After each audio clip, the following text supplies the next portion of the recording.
ఇప్పుడు మేమైతే పుట్టకాడికి అయితే పోయినాము. పుట్టల పాలు పోసేసి వచ్చినాము. పోషమ్మ గుడి కాడ పూజ చేస్తున్నాము. పోషమ్మ గుడి కాడ అయిపోయింది. మళ్ళీ ఎల్లమ్మ దగ్గరికి వచ్చి పుట్టల పాలు పోసి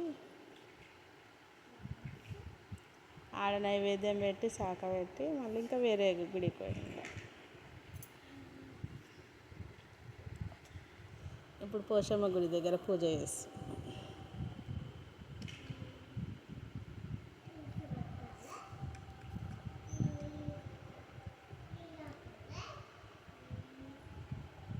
మా డాజీ పక్కకి నిలబడ్డది.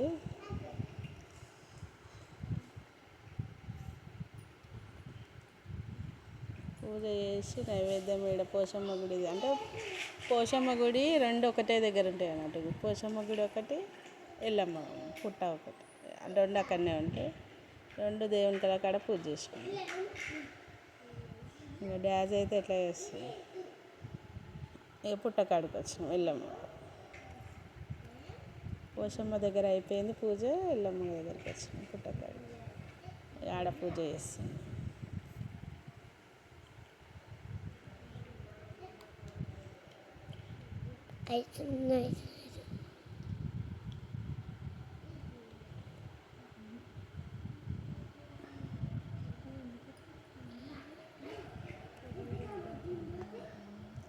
మా దగ్గర ఏంటంటే చాలా ఉన్నాయి గుళ్ళు. ఆడొకటి ఎల్లమ్మ పుట్టక వచ్చినాక మళ్ళీ ఇంకొక గుడికి పోతాం. కృష్ణుని గుళ్ళ కూడా ఉంది. నాగదేవత గుడి మా ఇంటికి అయితే వస్తుంది.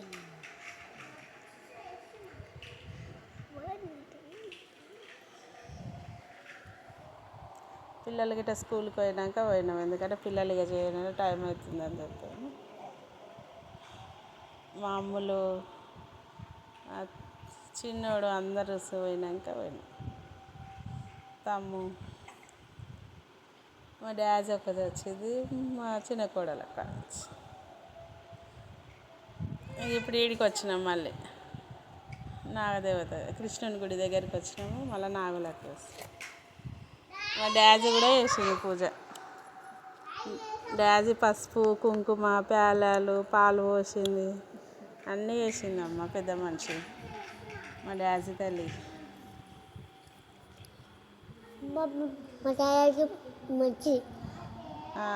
మా అమ్ములు ఉంటే కూడా చేస్తుండే. టైం అయిందని స్కూల్కి పోయింది.